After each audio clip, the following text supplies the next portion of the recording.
वचन, ये वचन प्यारा वचन, ईशो मसीह का प्यारा वचन, पाव को दीप को राह को रोशन, ये है मसीह का प्यारा वचन, ये है वचन।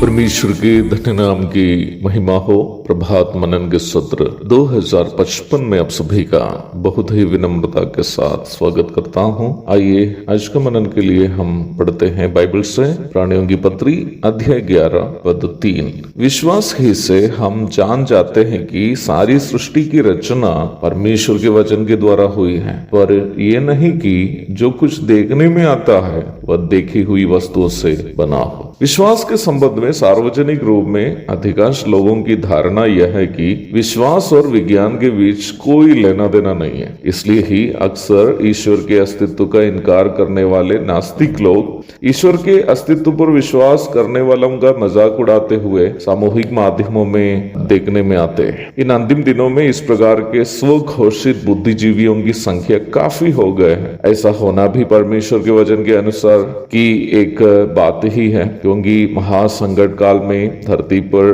राज करने वाले मसीह विरोधी अथवा एंटी क्राइस्ट सभी धर्मों को मानने का बहाना मारने वाला एक नास्तिक होंगे। वास्तव में विश्वास का मजाक उड़ाने वाले तथाकथित विज्ञान समर्थक जानबूझकर इस सच्चाई को छिपाकर रखने की कोशिश करते हैं कि हर एक वैज्ञानिक खोज और आविष्कार अपनी बुद्धि के सहारे अंधे के वस्तुओं पर विश्वास करने वाले ज्ञानियों के विश्वास का परिणाम है। उदाहरण स्वरूप कहूं, सन 1903 दिसंबर 17 तारीख को अमेरिका के नॉर्थ कैरोलिना में विल्बर राइट और ऑरविल राइट नामक दो भाई लोग दुनिया के इतिहास में पहली बार हवाई जहाज चलाए। उस समय तक पक्षी की तरह आसमान में उड़ना मनुष्यों के लिए एक सपना था, जिसे कथा कहानियों में केवल दर्शाया जाता था। इस बात का कोई इनकार नहीं कर सकता है कि जब कोई विमान का आविष्कार ही नहीं हुआ था, राइट ब्रदर्स हवाई जहाज के आविष्कार का सपना इसलिए देख पाए क्योंकि उनके अंदर एक विश्वास था कि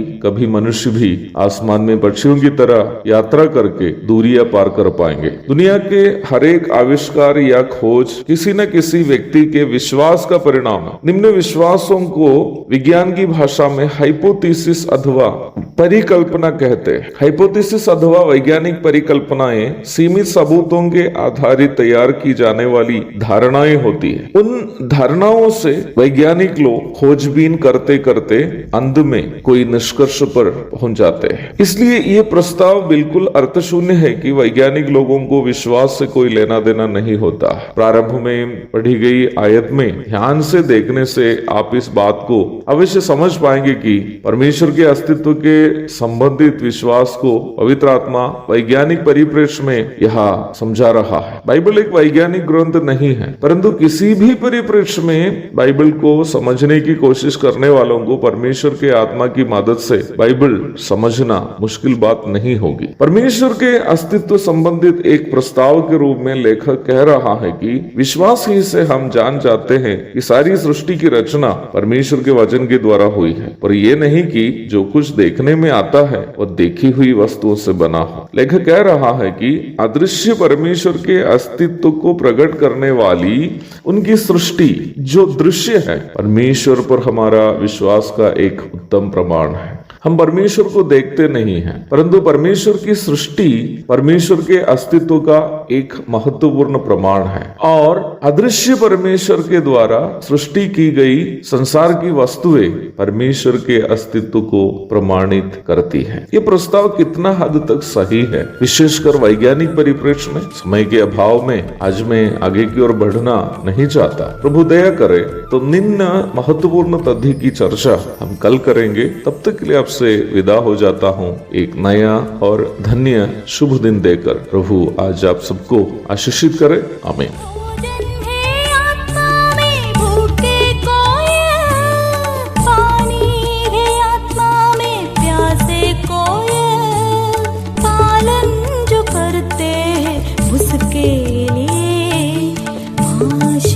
पाने का साधन है ये है वचन, प्यारा वचन, यीशु मसीह का प्यारा वचन।